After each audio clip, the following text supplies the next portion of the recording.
listening to Cooper Talk. Welcome to Cooper Talk. I'm your host, Steve Cooper, and remember, I'm only as hip as my guest. I gotta tell you something, people.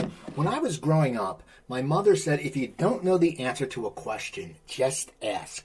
So for my guest today, I have a very interesting question for him. My guest is Andy Scott, and doing my research, the website is The Sweet. You look him up on the internet. Some people call him Sweet. Some people call him The Sweet. And we're going to find out from him because he's the lead guitarist of them, and he knows, is it The Sweet or is it Sweet, Andy? Please tell me. Well, it's been both across the years. It started off as The Sweet. I mean, there were a lot of bands around in the late 60s, mid to late 60s, like the Kinks, the Who, you know, and then all of a sudden it became quite hip to not really have a the in it. But certain bands like the Kinks and the Who, they were stuck with the word the. It has to be there because otherwise it's just Who and Kinks, you know. But Sweet, you know, lent itself to, you know, to just being, and it kind of coincided with us changing from that early real pop side of the band to becoming a little bit more, should we say, what we should have been, with like a rock edge, you know, songs like Ballroom Blitz and Action and Fox on the Run and tracks like that. So, but hey, we still go places, and people have got The Sweet on the poster, and I'm certainly not going to kick off. You know, why would I? Right. Now, before we got on over, we were talking about Philadelphia, and you said you had played the Spectrum, but your first headlining tour, you probably played the Tower Theater. That was a smaller venue that people would go from the Tower then to the Spectrum. What was it like for you to go into a city like the Philadelphia and play the Tower one time? It's a smaller thing, and then moving up to the bigger stadium. Is it a real honor, or is it just something that you knew was in the progression of your popularity? I think it's a little bit of both. I mean, we'd all heard about the Philly sound, you know, before we came over to the States, and there were a lot of bands from that era, especially the black kind of soul bands, you know, the ones that were edging on the side of disco. I find it very difficult to call certain bands, you know, disco bands, because they were pop bands. They just happened to be, you know, black guys who could play better than us. You know, it was just that kind of a scene. And I remember us having a night off, and someone said, "Hey, there's like a big soul thing going on at the Spectrum tonight." And I remember, I think we must have missed a couple of bands, but I kind of remember the OJs being part of it, you know. Well, I grew up in the sort of mid to more towards the latter part of the 60s, playing in a crossover soul band, and we used to do all of the material from Stax, from Motown, from Philadelphia. You know, we did a real cross section of music mixed with a little bit of progressive jazz and things like this. So before I joined Sweet, you know, I had quite a wide musical experience. What turned you on to music, and what age were you? You know, we all have stories. I'm not a musician. I interview a lot of musicians, and I always like to hear the stories because I just remember my older brother, we shared a room, he would play certain albums, and I got that taste.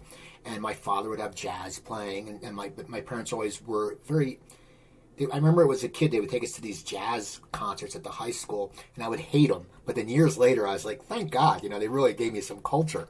What was your introduction to music, and at what point did you decide you wanted to actually pick up an instrument? Well, my parents weren't that old. I think, you know, they had us when they were fairly young. And I remember we definitely had a TV and a radiogram, as it was called back then, with a record player within it, and you could play all kinds. You could play the old 78s. If you flipped the end of the record arm over, it would play the 78s, and if you turned it the other way, it would play the set 33s and the 45s. But my mum and dad, had a fairly substantial record collection, everything from Mario Lanza opera right the way through to Elvis Presley and people like Guy Mitchell and Johnny Ray. So, we kind of grew up. And then my father was involved with my grandparents with a shop, and he used to do like the newspaper rounds like we used to have over here.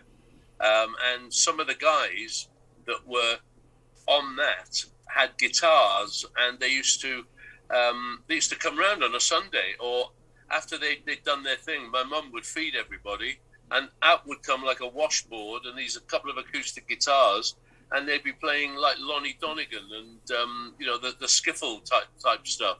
And one of the guys got a new guitar, and he left it with us. He said, "I think your lads." My father was called Harry.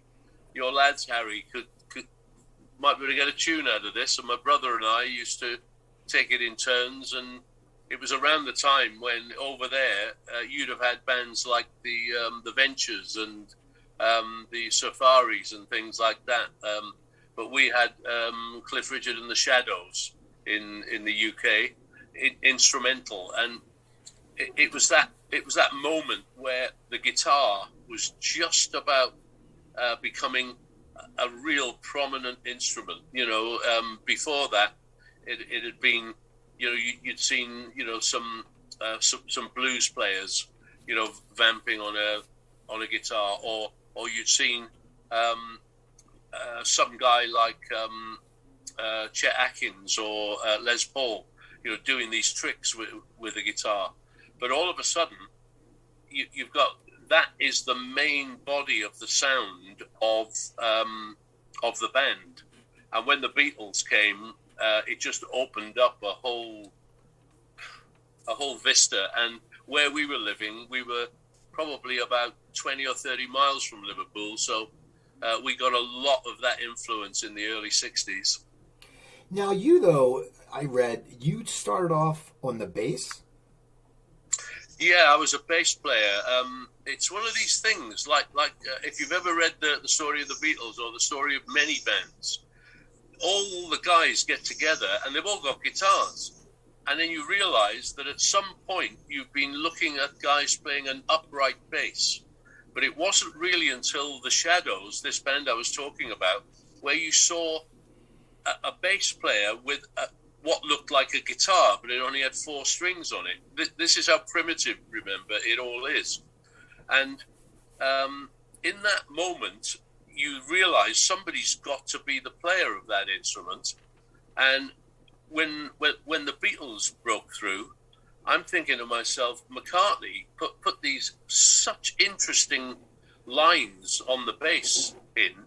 I just put my hand up and said, well, I'll be the bass player. And in my area, within about 3 years, I'm not really, should we say, bigging myself up, but I became one of the guys that people wanted in their band. And I was only about 15, and I'm thinking 15 or 16, and I'm thinking, this is pretty good. And it wasn't really until that post-soul band that I was talking about that actually won some talent competitions on television, that we supported Jimi Hendrix up in the north of England in '67 on his very first dates in the UK. And I saw something, as did a couple of other members of my band. And that soul band didn't last months after that. We totally changed our tack. And because I could still play the guitar, that was my starting point in '67 of picking the guitar up for real and becoming a guitar player again. Now, you said you saw something. I'm just, everyone talks about Hendrix. What did you see that just, it must have been an epiphany to you, but what was it? I mean, people, I'm 56. No one I know really saw Hendrix play. You guys opened for him, and you're young guys, and you're at that age where you take a lot in. What was it like seeing him, and what made him change your view? I'd heard Hey Joe on the radio, I'd seen him do a TV show, so I was kind of more in the know than a couple of the other guys in the band.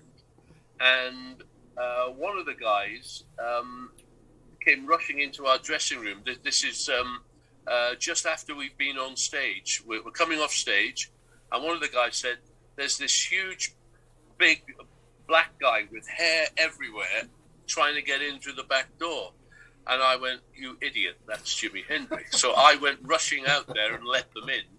And I won't tell you some of the words that was used. "Where's that guy that wouldn't let us in?" And I just said, "Look, you know." And then their road manager came down, took them to the room that they were using. And as they stood, they'd driven up. As they were on stage within like 10 minutes. And I'm on the side of the stage. I'm literally 3 meters from the guy, 10 feet away, you know, hidden behind a curtain on his side of the stage. And the things that he was doing, it's like saying, was he the best guitar player? No, but I'd never heard anybody get that out of a guitar before. It's like Jeff Beck, you know, the sounds, and we try and pick up from everything that we hear, you know, regardless of who it is, because, you know, as a guitar player, you hear something and you think, I can't do that. I'd like to be able to do that. But from the side of the stage there, I knew, I'm watching the audience starting to leave, because this audience were there. It's a dance hall, and the band that have been on before Hendrix and had them all up dancing and singing along and clapping. Hendrix has come on, and it's a performance. It should have been more like a theatre or like a festival, but he's just booked into these dance halls like we all were at the time, and he's to finish his set, he just decided. He started to play the national anthem, thinking, well, if you're going to leave, I'll play the national anthem. But he did a very clever thing. The number one record around that time was Wild Thing by the Trogs. And he turned it around and started to play Wild Thing in a kind of very heavy blues rock kind of a way. And that just floored me. I just kind of went, that's what I want to be. I can't be organized wearing, you know, all of us wearing similar jackets, and, you know, all of us doing the, you know, like the pretty boy routine. You know, you have to go down this route, and we turned that what I would call probably a slightly progressive soul band into a very progressive rock band called the Elastic Band. Now, how do you get from Elastic Band and you're playing and you're getting better at guitar because you saw a great, you know, you just saw something, eyes wide open. At what point, how does it come about that you end up being in Sweet? The Elastic Band were really liked by the BBC and various TV companies. We'd even done theme music and library music that was used in certain television shows, because you couldn't play the hits of the day on a soap opera, for example, you know, one of these soaps that everybody kind of watched, but you wanted music that sounded like maybe Jethro Tull or Cream, or in the background or on the radio. So my band would do things like this. I'm doing the band, sorry, and we're doing these BBC road shows where they went to coastal resorts once a week on a Saturday morning from 9 till 12. And they had to have a live band. It was all part of the Musicians Union thing, playing on those events. And we used to get one every month. And it could be anywhere in Britain. It could be in the south, it could be in the north, it could be in Wales, it could be in Scotland. And Sweet actually had formed and had a single out. And they came on one of the shows that we were performing at. And I got chatting to them and said, good luck with the single, you know, all that kind of stuff. And who knew that about a year later, that they'd be looking for a guitar player, and the band that I was in was starting to split up. So it's just being in the right place at the right time, I guess, and having if the Elastic Band had not split up, I probably would. Well, I wouldn't. I would never have gone to C-suite as with the possibility of me joining. Now, how did you find out about the audition? Because you always now everything's on the internet, and we all know that. And then there used to be in New York City like the Melody Maker, the magazines, all the different stuff in the Village Voice. How did you find out? Was it just word of mouth, or was there publications in England that were sitting there saying bands looking for a guitarist? It was the Melody Maker. My brother and I had moved to London. We'd had a spell in the backing band for Paul McCartney's brother, Mike McCartney, in his band, The Scaffold. And we joined a band in London. But you see, things never really lasted that long if things weren't happening. Whereas where I came from in North Wales, you seemed to stick at it regardless. Do you know what I mean? Because back then, even if you didn't have a record contract, you could have a nice following in North Wales. You could have a couple of hundred people coming to your shows every show that you did, and you didn't even have any kind of deal or anything. But we're now living in London. We don't want to go back to North Wales. The two of us have started to think, well, there's only one way out here. We need to start looking to see what's out there. And I was very lucky.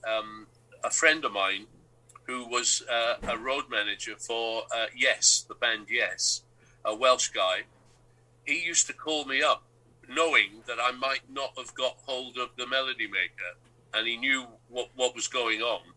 And he rang me up on this Thursday night because he got an early copy of the Melody Maker. He said, I think there's a band in there that would suit you down to the ground. They're looking for a vocalist, a guy who plays guitar with a great voice.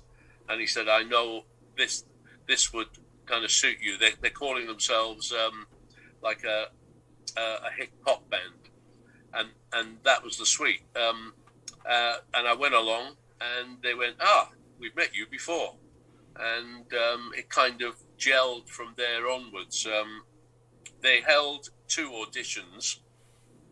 I was at the first one and at the top of the list, but they felt that because there were other guys who couldn't make that first one, they had to see everybody who had responded. And I went along to the second audition and was sat there with the singer, Brian, and each time somebody came in, Brian would say to me, nah, he's wrong. And so I knew that things were progressing, in the right way, because even though they were releasing pop records, I knew where they wanted, we knew where we wanted to be musically. And it was a matter of trying to, it's like a lot of things. If you're not in, you can't change anything. So, once we got the ball rolling and we had a following, it's a matter of trying to take your audience with you. And I think we were one of the lucky ones, because many bands who tried to do this kind of thing failed. But, luckily Sweet didn't. We're still here. Now, how did the record company react in the beginning when you wanted to switch? When you sat there and you guys, they probably had you under a contract, and they signed you for one thing, but thank God you guys changed it because the music was great. But, how did they react? Did you guys just, all the band go say, hey, here's the deal. Here's our next album. I hope you like it. There was a bit of that, but we were never signed, and still are not ever signed directly to a record label. We were one of the first out of the block where the people behind us had formed a production company of which the Sweet were part of. So all our material was on a kind of lease situation whereby we were kind of in control, but the record company, A&R guys, would say, I don't think you've got a hit there, and they didn't do that until later in our career, when even Mike Chapman, one of the songwriters, wanted to experiment. So we didn't get a lot of interference, but we were kind of controlled a little bit by the producer, Phil Wainman. it wasn't until we released our first real album, which became Desolation Boulevard in the Americas. It was called Sweet Fanny Adams in the UK, and the FA of Sweet Fanny Adams. We wanted to call the album something different that begins with an F and an A, and they wouldn't have it. They said that's far too out there, you know, and far too rude. Little did they know that the Sex Pistols were coming in about 3 or 4 years' time. So we toned it down, and there is a very old-fashioned saying called Sweet Fanny Adams, which means you're not going to get anything, you know, that's it, nothing. Sweet Fanny Adams. From there, things took a turn for the better, because if you turned our singles, the pop singles, over, you got a band that sounded more like Led Zeppelin or Deep Purple or, you know, something like that on the B-side. And the A-side was the hit that most people heard.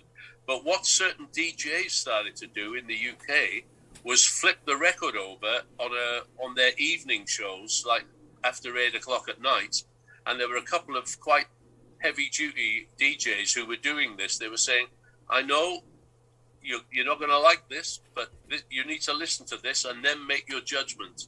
And they would play the B-side of our latest hit, which was great, because we were then getting a little bit of help to change, you know? Now, when did you guys start cultivating your look? You know, you had the look, you had the cool outfits. Was that from the get-go? And I always wonder, where do, you know, before you make it big, where do rock stars shop?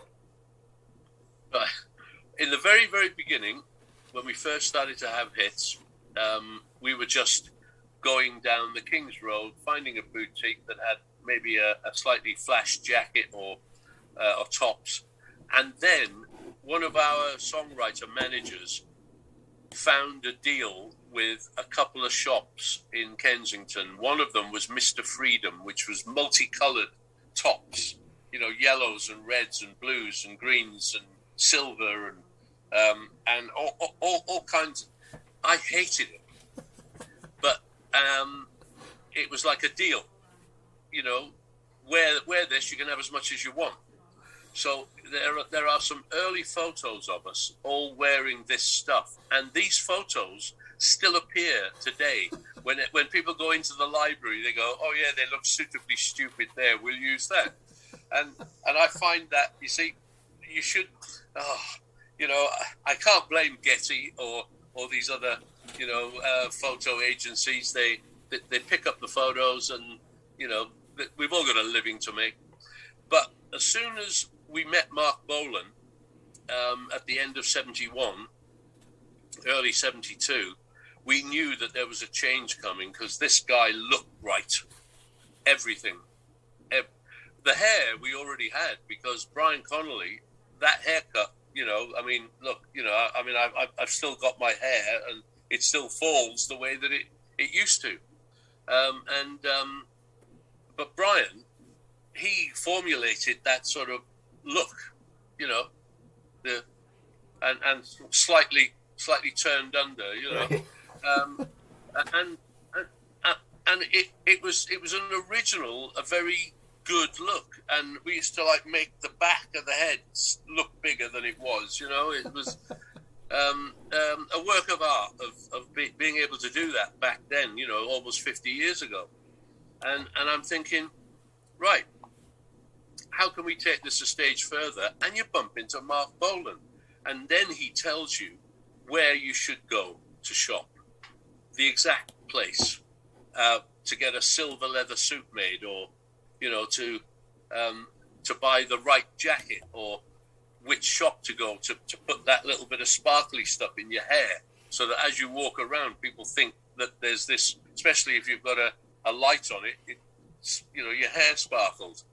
And for 2 years, from 72 to 73, early 74, we walked around looking like drag queens, you know, RuPaul. But not just ordinary drag queens. We had the boots this big, so we were 6'3", 6'6" drag queens, intimidating people. That's what we looked like. People used to keep away from us. We'd walk into a place and it would be, oh God, and I remember us getting on an aeroplane to fly somewhere out to either Japan or somewhere east. And we'd come straight from the BBC TV studios, dressed as we were. And the British Airways staff took one look at us and we're thinking, don't worry, we're going to get changed as soon as we can for the flight. We're certainly not traveling like this in these boots and this weird stuff on our faces.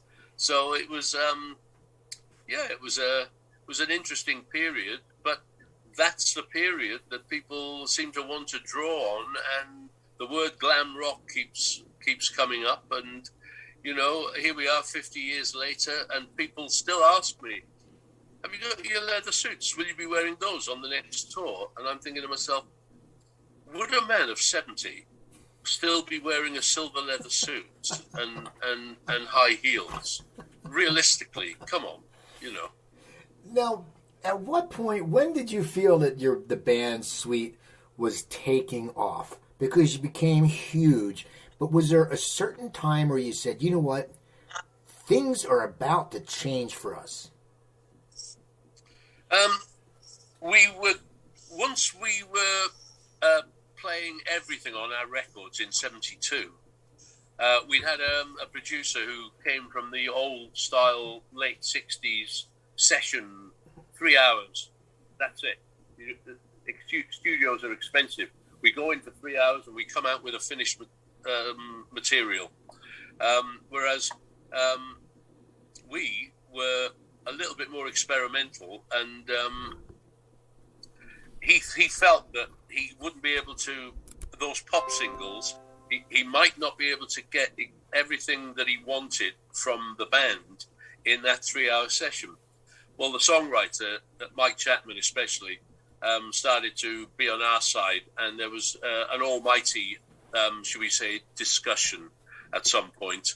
And when Little Willy was finished, with us doing a couple of things, but that was still the last of the old style session songs. We had to do a version of Little Willy for the television, and our version was equally as good, and if not a little bit better. And people were starting to say, when it was being released in America, which version are we going to release? And they ended up releasing the original one, which became a hit in the States. But by this time, we had already released Hellraiser, Blockbuster and Hellraiser, and we had the Ballroom Blitz ready to go as well. So Little Willy felt a bit yesterday, We'd also had bigger hits in the UK with Wigwam Bam, and Blockbuster was a number 1 and Hellraiser was a number 2, and we're thinking this is where it's kind of taking off. And we held back for a year before we came to America, and that's when Blitz and Fox broke in 74, 75, and we were kind of a year behind slightly in the States, but we soon caught up, very, very quickly, with our recordings. But I think part of the problem with us being more of a worldwide band instead of just thinking America and England or whatever, you need to be in America for a long time to break through properly and possibly even live there, with the possibility that your home territory kind of forgets about you, And it was starting to happen in that part of the 70s where we were spending so much time in America touring and releasing stuff that maybe wasn't being as successful as it was in Europe and in Australia or Japan. And you're thinking, we need to really think about this in depth. And it was a hard wrench, but we had to go back to Europe and start doing things over there. And after Brian Connolly left the band in '79, things musically were so good, yet the band itself, as a focus point, as an outfit, musically it was the best we'd had. But I think something went missing. When Brian left, we didn't have the front man anymore. We were doing it amongst the three of us with a keyboard player, which was a little bit more, kind of retro and progressive prog rock. But we'd seen bands like Rush carry it off, so we were thinking, hey, if the music's right, we'll be all right. But in the end, it didn't quite work out like that. Well, in the early days, what was it like when you guys started touring and then you started playing bigger venues? As a musician, I mean, you show up for every show. I mean, you do that, and it's just because you love the music. But is there pressures on you as, like you said, you went from playing the Tower Theater to the Spectrum, so you're playing to a bigger audience. Is there a pressure where you have to keep delivering or selling out? Because if you don't sell the stadium out, you might have to go back to the smaller ones. Does that go through a musician's mind at all when they're at the peak of your popularity like you guys were? At that time, probably not. But in reality, it's what happens. You're playing now. We're playing the biggest halls in Europe before we come to America.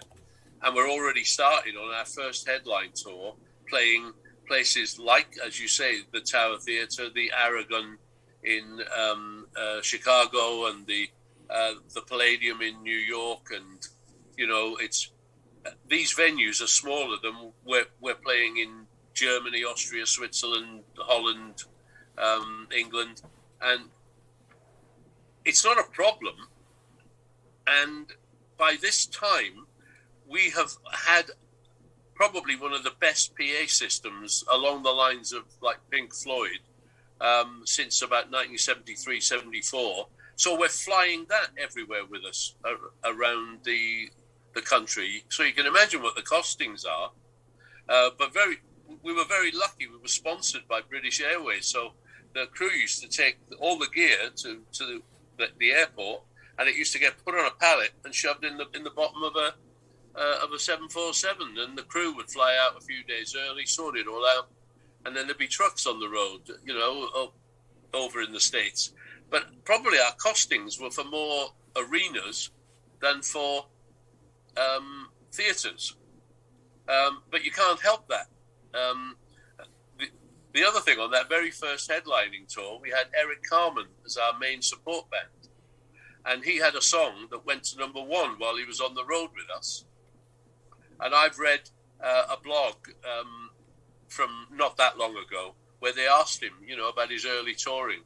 And he said, one of the worst experiences I ever had was touring with Sweet, where I had a number one record and I'm the support band for them. And he said they were completely, oblivious as to who I was and what I was doing. And I have to tell you, I don't remember really meeting him that much, because every time he finished playing, he was off, going to the next gig probably. I don't know. We didn't really hang out. My only living memories of things like that is he had a white grand piano that he was carrying around with him. So you can imagine that being heaved on and off the stage before we played every night, and a piano tuner coming in, while we're trying to sound check and he's trying to tune a bloody piano somewhere. Honestly, it was. See, those are the funny bits, But the reality of touring is when you move up to the arena, everything should run a little bit smoother. Being the support band in an arena is not so good. You cannot be precious, especially when you're supporting bands like Alice Cooper and Kiss. because they were carrying their own stages around, never mind anything else. So the amount of space you were given on those stages with their paraphernalia was, we ended up putting our rigs down the side of the stage. Instead of putting them on the stage, had them on the side facing across at us, because that was the only real space for all that kind of stuff. And in reality, it worked okay because it didn't get in the way of anything that they wanted positioned. You know, it was one of these, you know, we want to monitor there, or we cut a hole in the stage there. You can't stand there because you'll fall down a hole. You know, it's where somebody was brought up and down. So, you know, it was,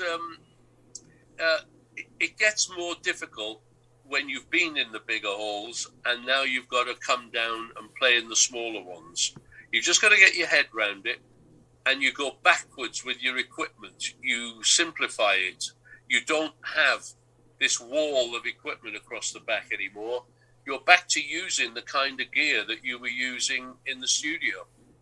You know, like the little combos and things like that. It's when you've got your head around that you realise that you're able to do anything.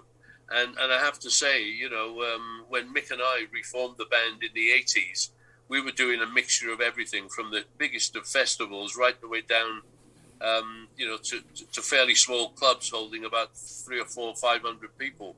But we then realised that you didn't have to change the equipment that much, because by this time, the PA companies and the PA systems on a lot of these shows, you could have a smallish rig and still be able to hear it, because the PA is so good, and you can have a PA speaker with your gear in it, you know, so that you can, even if you're not standing near it, you can still hear it, you know, which was definitely not around in the 60s.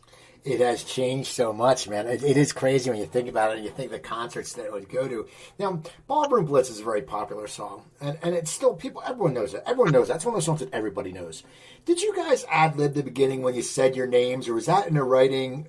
Because you all say, ready, Andy, and was that planned, or was that just something in the studio you guys just said, you know what, this would be cool? Because people remember that. They remember the name. I was at my buddy's house the other night, we had a few cocktails, and I said, put on some sweet.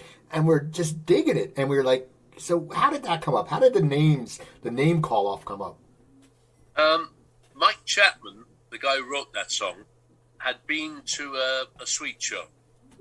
And he'd seen us coming on stage. I used to do this rather camp intro to get the band on stage, and I would go on stage and basically, you know, get the audience laughing and stuff. Oh, not the full comedian, you know, for about a minute, and they'd all be shouting, "Where's Brian? Where's?" And I'd go, "Oh, you want to see the other guys? Okay." And I'd invite Mick onto stage, and then he and I would then say, "Come on, Steve."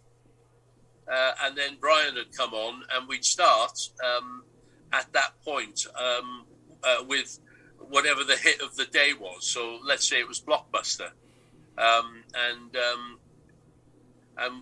we'd be off. But Mike Chapman kind of remembered this, and on his demo, when I first heard the song, he played it to me on an acoustic guitar. I said, that is going down the right route. But I said, let us kick it around in a rehearsal room. So we did it as a rehearsal recording. And when we heard his final demo, he actually had Brian going, "Are you ready, Steve? Andy? Mick?" And then it was like, "Well, come on, fellas, let's go." He actually done it on the demo. And we all fell about thinking, our first thoughts were, you can't do that, surely. You know, but hey, it's stuck. Nobody else has done that, have they? Yeah, it's one of those things you just hear and you remember it, and you're right. It's like roll call, and you're like, oh wow, and it's still people just still love it. Now you co-wrote "Love Is Like Oxygen," right? Yeah. Now, did you do the lyrics or the music, or how did your guys' writing come up when those guys weren't writing? How did you divvy up writing responsibilities, or did you guys just sit there and someone wrote something and said, you like this? How did that work? Well, as the guitar player, I was the main writer. Most of the ideas, guitar riffs, chords, even Fox on the Run was almost a complete song when I brought it to the band. But it could be any way. The B-sides, I tried to make them as band-orientated as possible, but more often than not, an idea had to be started. And when I first joined the band, I still had half a dozen ideas from the previous band that I'd been in that had never been presented to them. So those early B-sides were probably ideas that I'd already had. It's not until we get to the album, Sweet Fanny Adams, where songwriting, we've now realized that, songwriting, it's an art. And I used to lock myself away in my garage in the house that I had. I didn't have a room to record in when I first moved into this house. So we had a garage that was too small for the car. So I turned that into like a studio, the old-fashioned way, nailing carpets on the wall and all that kind of stuff. And I used to do my demos in there, and like a lot of my demos became album tracks. Love Is Like Oxygen was slightly different, though. While we were out on the road on tour, I used to get down to breakfast fairly early, and if there was a piano anywhere, our sound engineer, the guy who co-wrote the song with me, he could play a little bit of piano, a little bit of jazz, a little bit of... he loved bands like Supertramp, and bands with something commercial but different, almost symphonic. And he was playing these double tempo piano parts this one morning, and I had my portable tape deck with me, and I just said, look, why don't you just put that idea and that idea onto my tape deck for me? And he did, and he put these couple of chord progressions with the double tempo, and the thing that was the intro that went da da da da da da da da, and I thought, right, I'm going to try and do something with that, and I told him I would. He then asked me a few months later and said, "Have you done anything?" I said, "No, I haven't been able to find the lyric or how it could knit together." I then went back looking through my lyric book, and I found these lyrics, "Love is like oxygen," that I'd written down at some point. You get too much, you get too high, not enough, you're going to die. And I thought, this might just fit that, because it's melancholy, but the song itself, I like putting lyrics that are, should we say, just a little bit, back you like Baker Street, it's a fairly uplifting tune, but the idea is that you're thinking about the past, and Love Is Like Oxygen was, it's almost like you've had a breakup that's done you in a little bit, but you're still alive and you still need to breathe, and and all that kind of stuff. Well, the actual tune was quite uplifting, with these lyrics that are a little bit baleful, and it really kind of worked. And I went home over a weekend and just put a demo together. And when I arrived back on Monday, you have to understand, this was after playing the album to the record company, and somebody there said, "There's some good stuff on there, but I'm not sure whether we actually have, the old words from a record company, I don't hear the single, man."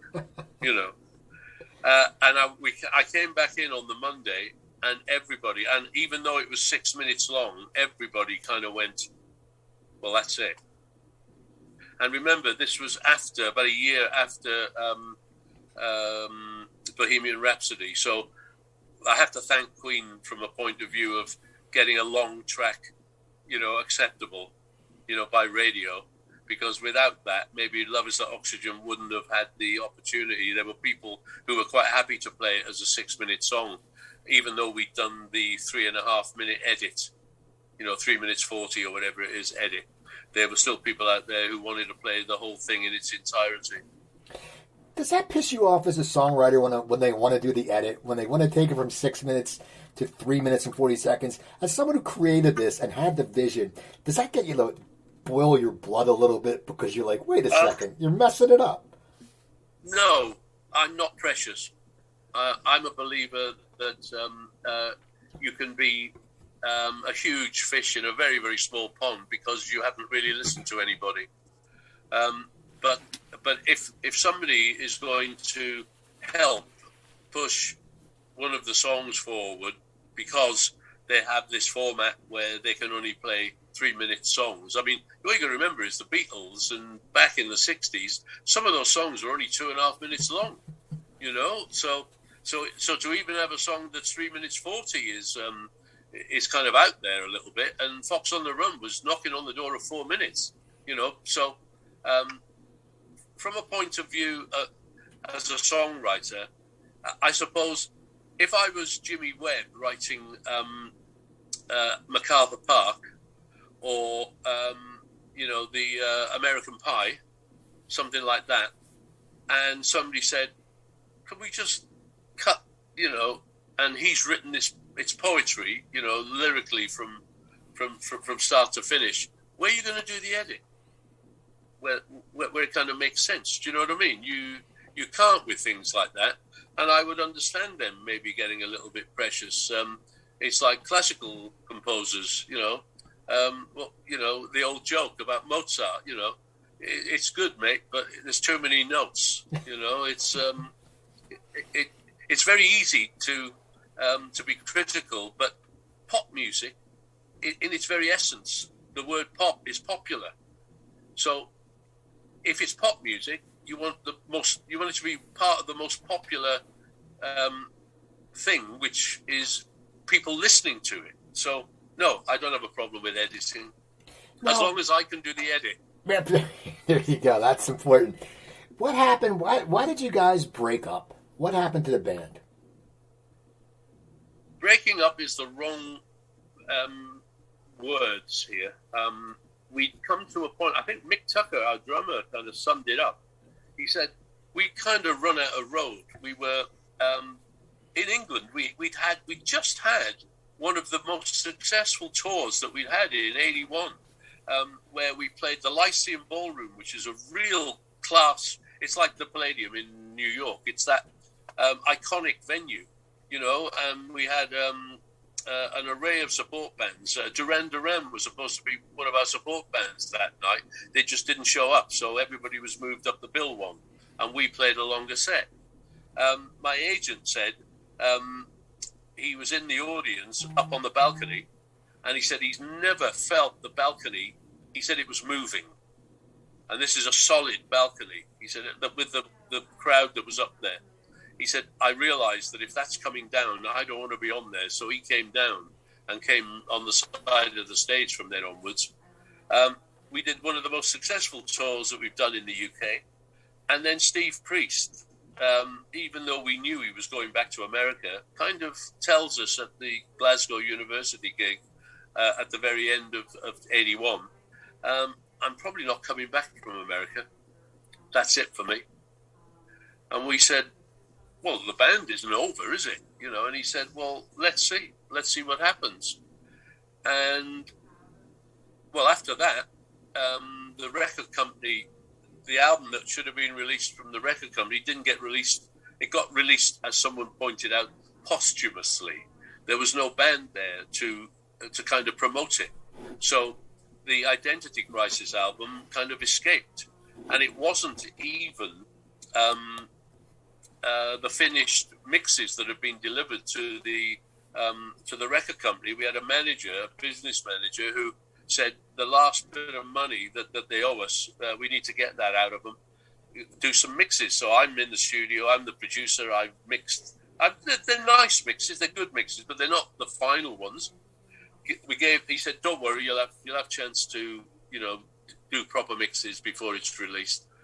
Next thing I knew, I had a little, probably a telegram back then, telling me that the album's out and that, what the sales are. And I'm going, what album? So I've then realized that our business manager has moved on. He's now looking after Status Quo. And our American manager is managing Sammy Hagar and is now managing Van Halen. So I've been producing and making some solo recordings, and I'm finding all of this out because I've suddenly realized that we're not in total, we now really are in total hiatus. We're not just resting. So lots of meetings went on, and I've realized, and I remember calling Steve up and saying, because there was a greatest hits that had gone into the charts and everybody was going to be at some record signing. And he comes over and he basically says, look, I hated touring the first time. What would make you think I would like it now? And I said, well, Mick and I are thinking of getting the band back on the road. And he said, let me think about it. So we made all the plans to put the band back together. This is 84. We had some dates in Australia where we were going to the other side of the world to get the band back on the road. And we found some great guys. The original singer from Iron Maiden. We had Phil Lanson, who was with a band called Grand Prix, who's now with Uriah Heep on keyboards. There was Mick Tucker on drums, me on guitar. And we went to Australia, and it was fantastic. And hoping that Steve would come and join us, and he didn't. And I've been on the road ever since 1985, in one form or another, whether it be with Mick. Mick fell ill in the early 90s, so, he wasn't on the road with me anymore. And it's been like a one-man band, one-man suite from the original band since about 91, 92. So it's what it is. And the thing that drives you along is the fact that there are people out there that still want to hear the sweet songs, and they come to gigs, and we have a fantastic time. And it's for want of a better thing, that when the original band was hot, it was on fire. But when we were having one of those nights where it wasn't quite so hot, it wasn't so hot. Now we don't have those kind of nights. All the nights are pretty hot. They're all pretty good, and it's I think it's a matter of following a template now. Whereas back then we always had moments in the set which could go like this. The Who had a song called Magic Bus, and you never knew how long it would be. It would jam along a little bit. Well, we had like intros to songs like Blockbuster, where it starts off like a blues and you just don't know how long it's going to go. And the middle section of a song called Done Me Wrong All Right could go off into tangents. If Mick did something on the drum, I would go, right, that's where we're going, is it? Whereas now you can't get involved with that because, when you do festivals, they want to hear the hits. And when you do your own shows, they want to hear something. They want to hear the hits, but they also want to hear something a little bit fresh. But they want to hear it like they remember it, if it's off an album, they want to hear it like the album. I remember seeing an interview with Paul McCartney when he came back on the road. It must be 20 years ago now, with this band that he has now. Maybe it's longer than that. Maybe it's 25 years. And he came out in this interview and basically said, I used to do extended intros, and we used to do bits in the middle that would extend Beatles songs or songs at McCartney song. And I realized the audience, were wandering about. And you've got to remember, they remember all those Beatles hits the way they remember them. And that's how you have to play them.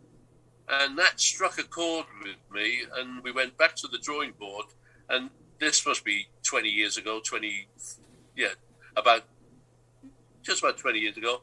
And ever since then, we've been, playing our hits the way people remember them. Now, I want to ask you about Isolation Boulevard. Tell me about that album, because it's you did it during isolation. You did it during the pandemic. Tell me about the album. Tell me, why you decided to make it and why it's got to be special to you. We still owe Sony, our record company, an album of new material. But we also are fairly free, to do things our own way. It's not as if we're tied and signed. It's just that we have a very good relationship with Sony, and they will get the next new material album. We were in lockdown. There was no way I could get the band together, and the suite record best when we're all together. So there was only one way we were going to be able to put an album out, and that was by going over material that we all knew, that we'd been touring with. Hence, that's why there's quite a few hits on Isolation Boulevard. We have a band that's only been in existence with this particular lineup, with the new singer, since 2019. Our previous singer formed like a Crosby, Stills and Nash type of outfit, and I think he was quite surprised that it kind of took off, and things were clashing. We needed to change the band. I also realized that we don't have the new singer singing any of the old hits on any kind of recording.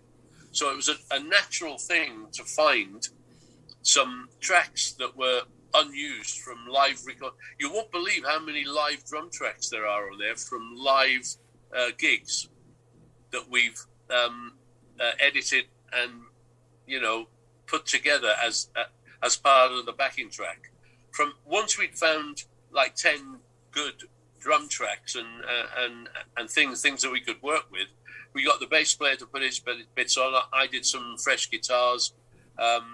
We lifted some backing vocals from a couple of live recordings that we've got of the band, but also everybody remotely, like the lead singer and the bass player who also sing, were sending vocals in.